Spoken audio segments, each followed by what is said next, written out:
गुरुप्रणामादि मंत्र। ओम अखंडमंडलाकारं व्याप्तं येन चराचरं तत्पादं दर्शितं येन तस्मै श्रीगुरवे नमः। गुरुर्ब्रह्मा गुरुर्विष्णु गुरुर्देवो महेश्वरो गुरुरेव परं ब्रह्म तस्मै श्रीगुरवे नमः। अज्ञानतिमिरान्धस्य ज्ञानाञ्जनशलाकया चक्षुरुन्मीलितं येन तस्मै श्रीगुरवे नमः। हे कृष्ण करुणा सिन्धु दीनबन्धु जगत्पते गोपेश गोपिका कान्त राधाकान्त नमस्तुते। तप्त काञ्चन गौराङ्गी वृषभानुसुते देवी प्रणमामि हरिप्रिये।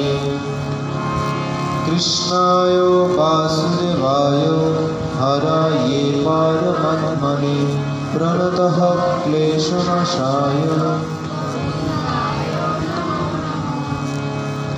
ॐ नमः शिवाय शान्ताय कारणत्राय हेतवे निवेदयामि चतमनं गतिस्त्वं परमेश्वर।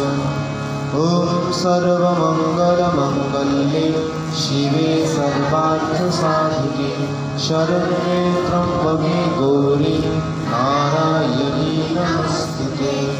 सृष्टिस्थितिविनाशानं शुचिभूते सनातनी गुणाश्रये गुणमये नारायणी नमस्तुते।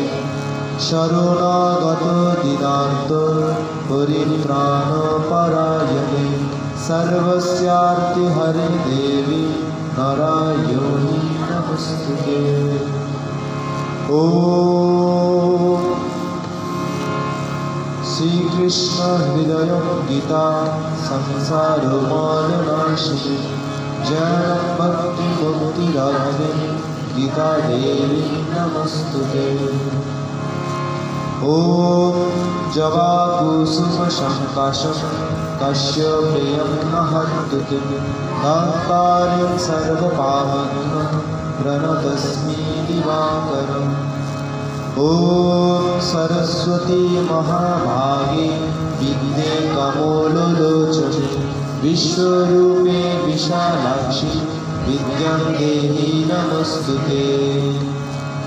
ॐ नारायणं नमस्कृत्य नरं चैव नरोत्तमं देवीं सरस्वतीं व्यासं ततो जयोमुदीरयेत्। ॐ शान्ति शान्ति शान्तिः। हरि ओम तत्सत्।